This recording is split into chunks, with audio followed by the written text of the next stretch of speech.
The unexpected inheritance. Captain Ileana Frost wiped the grease from her hands with a rag that had seen better days. The maintenance bay of Centauri Station hummed with the familiar sounds of machinery, the rhythmic clanking of repair drones, the hiss of pressure valves, and the occasional curse from frustrated technicians. This had been her world for 15 years, practical, predictable, and perfectly suited to her no-nonsense approach to life. Frost, the voice of her supervisor Jamal, echoed across the bay.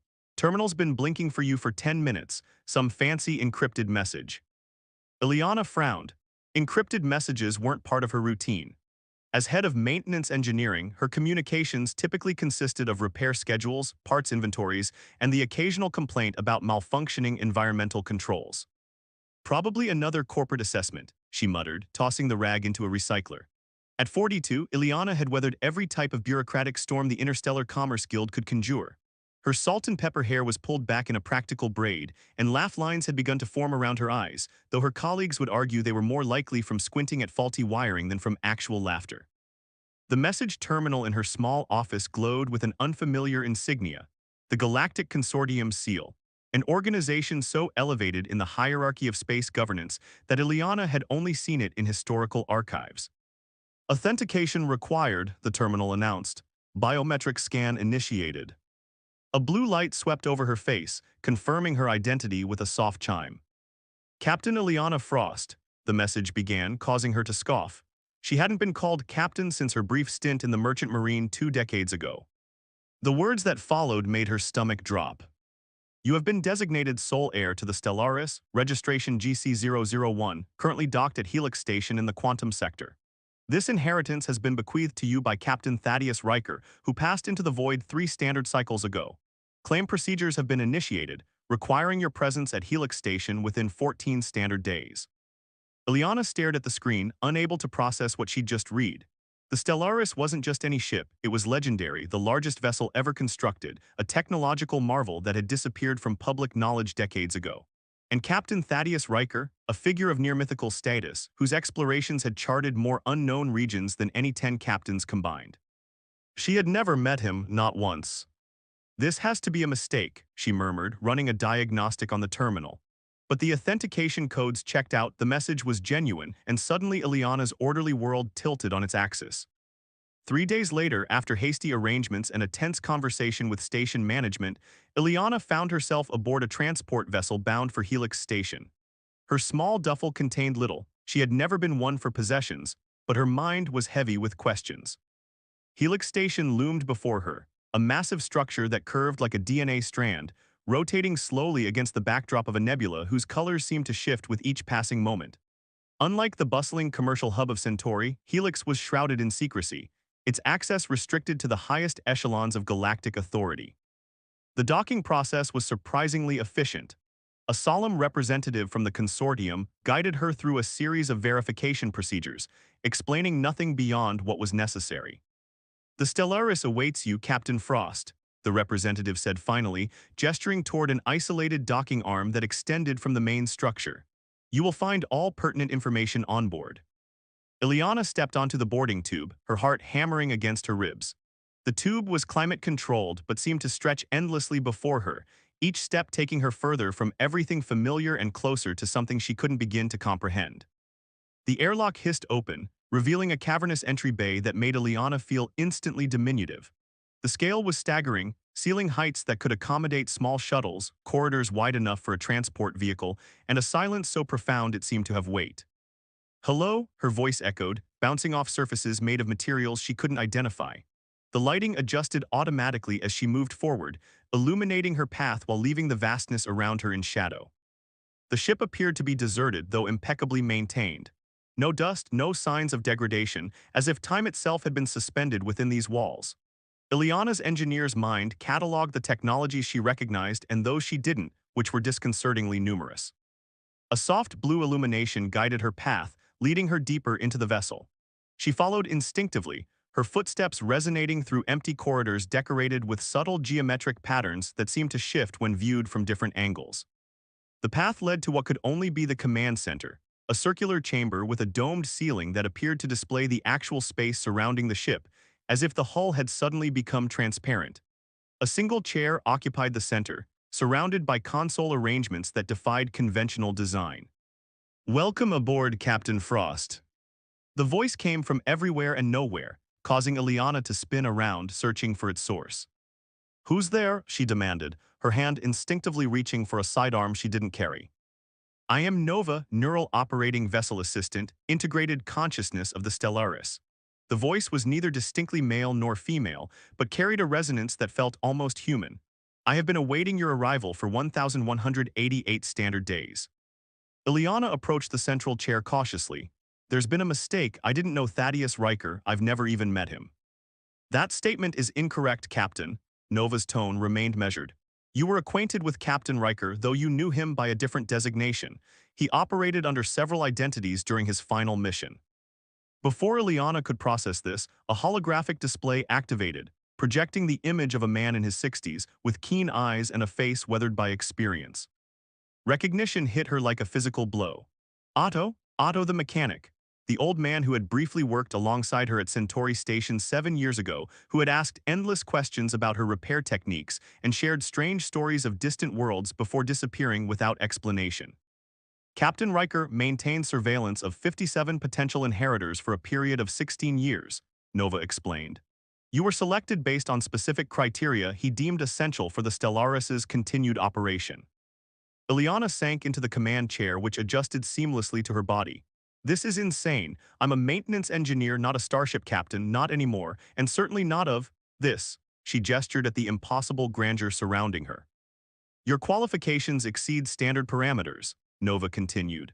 "Your technical expertise, decision-making metrics, and psychological profile matched Captain Riker's requirements at 94.3% compatibility."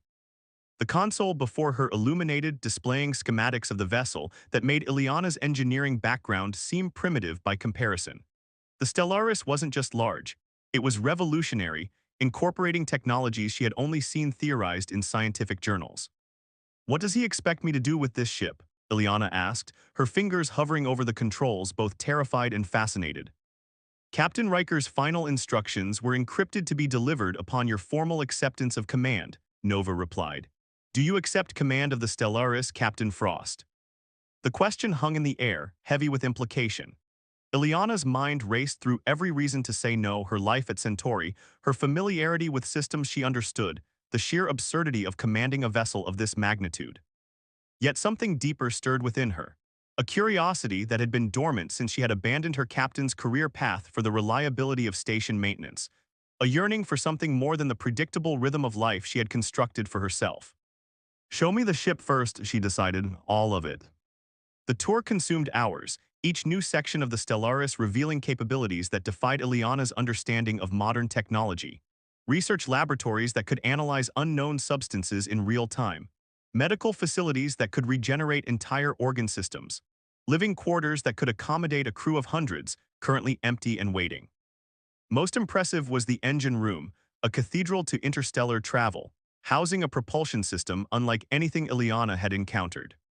"Quantum displacement drive," she murmured, circling the core.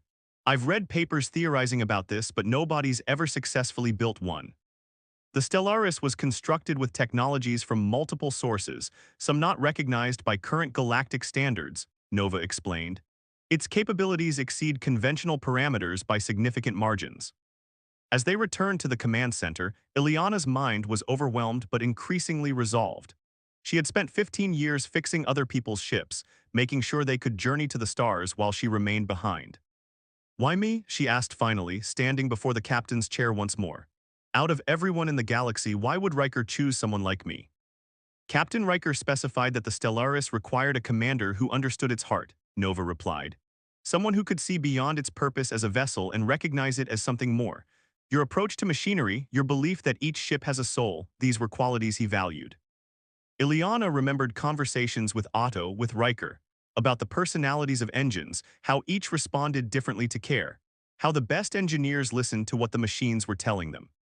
She placed her palm on the console, and the ship seemed to hum in response, a subtle vibration that traveled through her fingertips and up her arm. "If I accept command," she said slowly, "what happens next?" "Captain Riker's sealed instructions will be unlocked," Nova answered, "and the Stellaris will be yours to command as you see fit."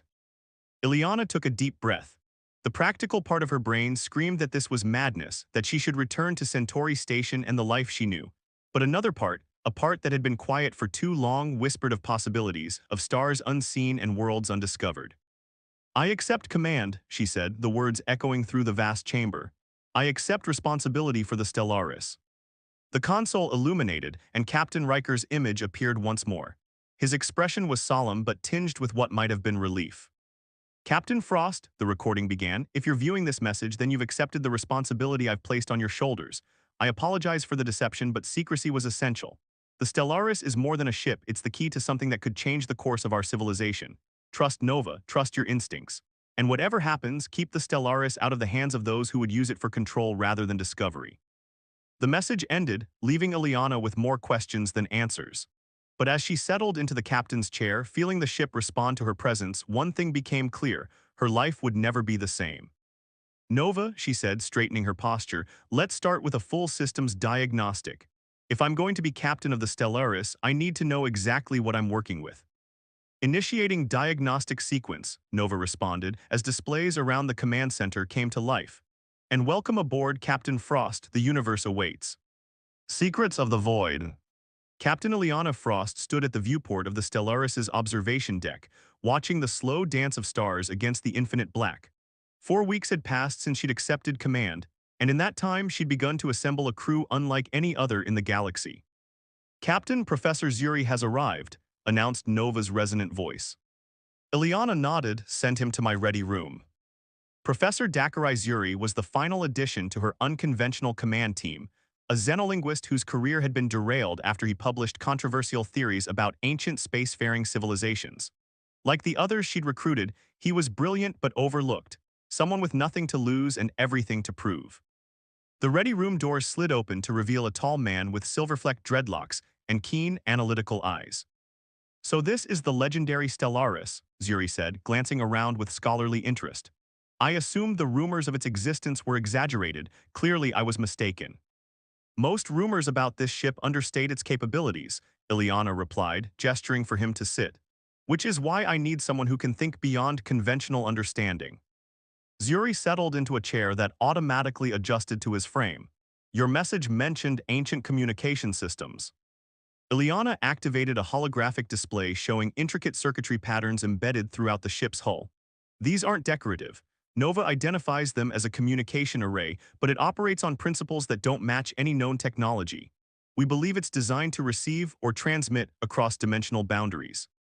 The professor leaned forward, his academic skepticism giving way to genuine fascination. "Incredible, if this is what I think it is," he trailed off, lost in thought. "You'll work with Dr. Vasilev in quantum physics and Lieutenant Ortiz in communications," Ileana continued. "I need to understand what this ship was built to do, Professor, the real purpose behind it." "And the previous captain didn't tell you." Ileana's expression tightened. "Captain Riker left me breadcrumbs, not a map. Whatever he discovered was important enough to hide behind layers of security and secrecy. Important enough that he spent years vetting potential successors."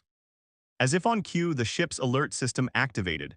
"Captain, to the bridge," came the voice of First Officer Makoto Tanaka, a former tactical genius whose career had been destroyed by political machinations. "We have a situation." The bridge of the Stellaris was a marvel of ergonomic design, each station positioned for optimal efficiency while maintaining clear sightlines to the central command area. Ileana had chosen the crew members carefully, selecting specialists whose talents had been overlooked or deliberately suppressed by galactic authorities.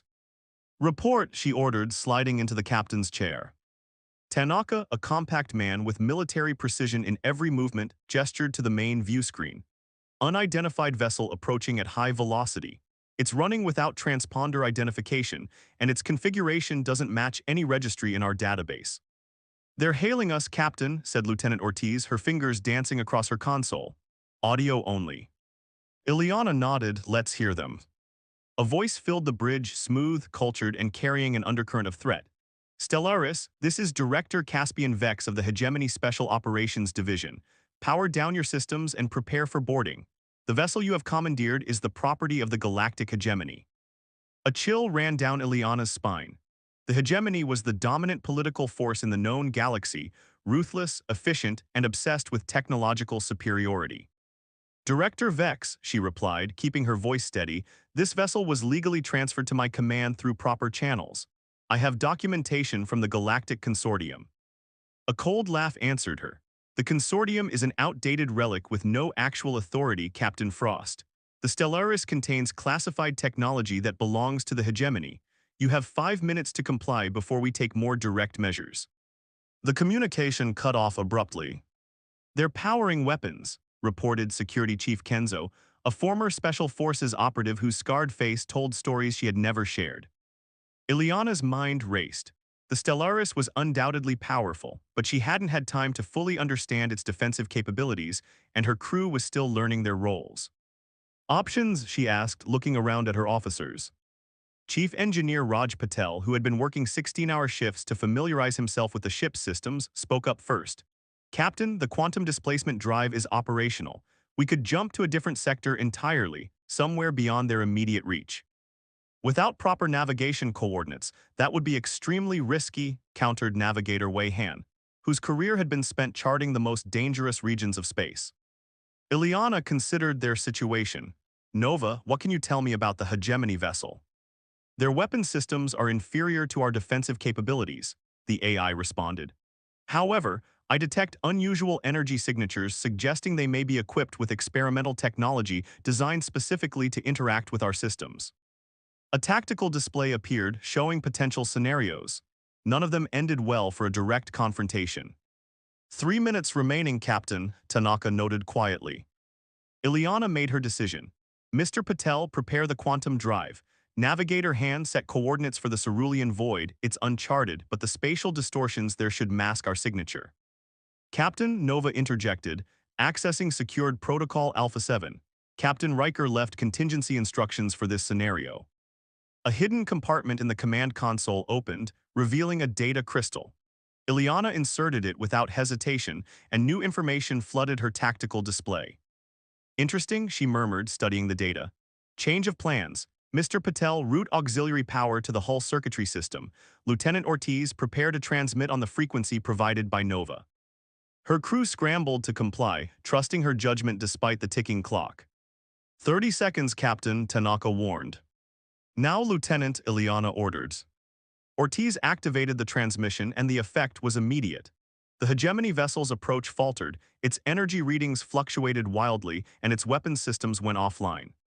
What did we just do? Tanaka asked, staring at the readings in disbelief. According to Captain Riker's data, we transmitted a cascading quantum signature that temporarily disrupts their targeting and propulsion systems, Ileana explained, though she barely understood it herself. It won't hold them for long. Mr. Patel, engage the quantum drive now. The stars on the view screen elongated, and then transformed into a swirling tunnel of energy as the Stellaris leapt beyond conventional space, leaving the disabled hegemony vessel behind. In the privacy of her quarters, Ileana reviewed the data crystal's contents, while Nova projected additional information that had been unlocked by the encounter. The Stellaris was never meant to be a military vessel, she said aloud, piecing together the fragments of truth. It's an exploration ship, but not just of physical space. Correct, Captain, Nova confirmed. The primary mission parameters involve investigation of dimensional anomalies and potential contact with non-corporeal intelligence. Ileana's eyebrows rose. First contact with beings from another dimension, that sounds more like theoretical physics than practical exploration. Captain Riker encountered such entities during his final mission, Nova explained, displaying star charts with unusual energy patterns highlighted across various sectors. The communication array you discovered with Professor Zuri was specifically designed for this purpose. The implications were staggering. If other dimensional beings existed and communication was possible, it would fundamentally change humanity's understanding of the universe. And the hegemony knows this, Ileana realized. They want to weaponize the technology to control access to these entities. That is the assessment Captain Riker made before his death, Nova confirmed, which is why he selected you as his successor. Your personnel file indicates a strong ethical framework and resistance to authority when moral principles are at stake. Ileana couldn't help but laugh at the irony. Those same qualities cost me my commission in the Merchant Marine. I wouldn't look the other way when corporate interests violated safety protocols. A gentle chime indicated someone at her door. Enter, she called. Professor Zuri stepped in, his expression animated with excitement. Captain, I've been working with the communication array patterns, and I believe I've identified their fundamental mathematical sequence. It's not just a technology, it's a language encoded into the very structure of the ship. He projected his findings, showing how the patterns formed a complex self-referential system that could theoretically translate concepts beyond human comprehension. If I'm right, Zuri continued, the Stellaris isn't just a ship that can communicate with other dimensional beings. It's a ship that was partly designed by them. Before Ileana could respond, the ship's alert system activated again. Captain, to the bridge, Tanaka called. We've reached the cerulean void, but something's happening to the quantum field surrounding us. The cerulean void lived up to its name, a vast expanse where normal space seemed tinted with shimmering azure energy, creating an otherworldly environment that defied standard navigational parameters. Status report, Ileana ordered as she entered the bridge. Navigator Han looked up from his console, his usual confidence replaced with uncertainty. The quantum field is fluctuating in patterns I've never seen before. It's as if the void itself is responding to our presence. Sensor displays showed energy waves rippling around the Stellaris, forming complex patterns that seemed almost deliberate. Nova analysis, Ileana requested. The patterns match communication protocols stored in my database, the AI responded. This appears to be an attempt at contact. Professor Zuri, who had followed Ileana to the bridge, stared at the displays in awe. It's beautiful, like watching thoughts form in real time. Ileana made a swift decision. Lieutenant Ortiz, activate the hull communication array, let's answer them. As the array powered up, the ship trembled slightly, and the azure energies of the void intensified, swirling around them in concentric patterns. Captain, Nova announced, I am receiving data transmission across multiple channels simultaneously. Translating. The viewscreen shifted to display symbols and mathematical equations so complex they seemed to move and change as Ileana watched them. They're explaining their nature, Zuri whispered, his academic training struggling to process what he was witnessing. They exist across dimensional boundaries, perceiving time and space differently than we do. The communication continued for hours, the crew of the Stellaris working together to understand and respond to entities that existed beyond conventional understanding. When it finally ended, the azure energies receded, leaving the ship floating in what appeared to be normal space once more.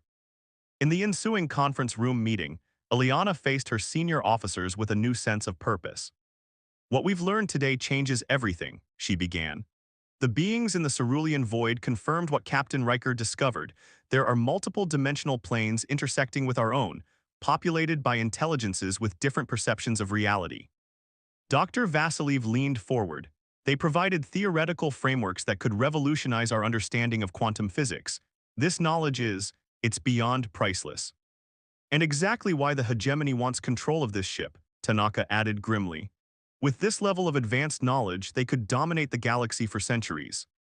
Ileana nodded, which is why Captain Riker went to such lengths to keep the Stellaris hidden and why he chose each of us specifically.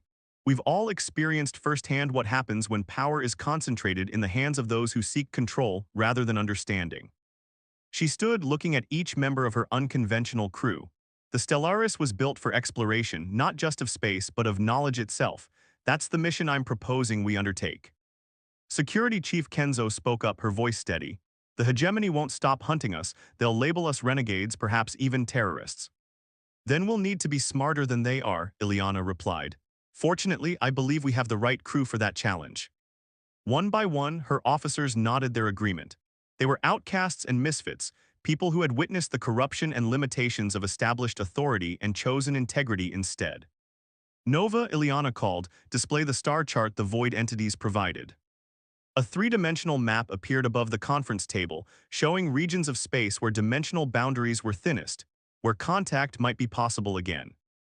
Navigator Han set course for the nearest convergence point, she ordered.